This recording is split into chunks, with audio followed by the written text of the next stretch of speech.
Guys, work over the story, part 18. So, nabalik naman ako sa company accommodation, guys, para mag-exit. So, tinulungan pa rin ako ng kumpanya.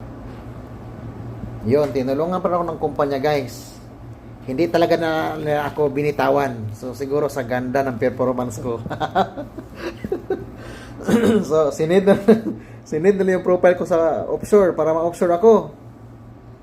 Ako guys, nawalan ako ng gana dahil ang time frame ng agreement namin sa whole month ng June, dapat may confirmation na mapunta ako sa offshore.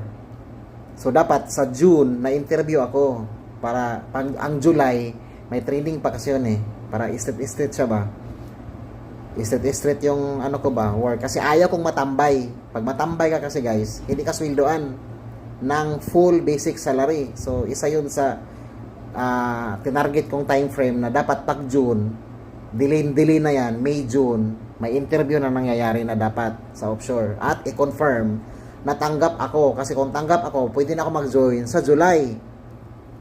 Guys, wala na nahitabo. Na-interview ko, wala yung interview sa Mayo, na-interview ko June. Pinilit nilang interviewin ako sa June para lang talaga may schedule. Pinilit. Wala na akong gana guys. 60% lang gana ko sa interview. So sabi ko sarili ko, matanggap man ako hindi, kapalaran ko na to. Kasi ako wala. Basta hindi na ako fully interest kasi parang na-discourage ako ng konti ba. So yung interview ko guys,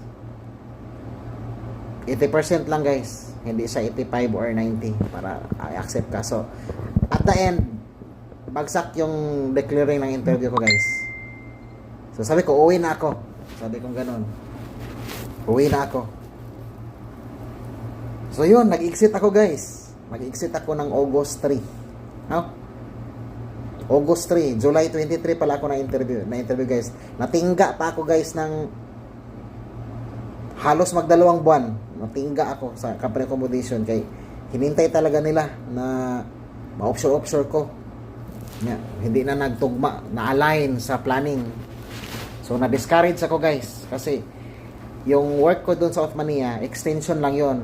Kasi, para sa project, matapos yung project, at the same time, may output ang offshore. So, parang pinabayaan man nila. Wala pa silang... So, ako parang discourage ako yung time na yun. Pero, thankful pa rin ako guys. Kasi ako, yung target time frame ko na mag-exit or mapunta sa offshore, at the end, nag-exit talaga ako guys. Nag-exit ako doon sa kumpanyang Belusi. So, ako thankful kaya ako guys.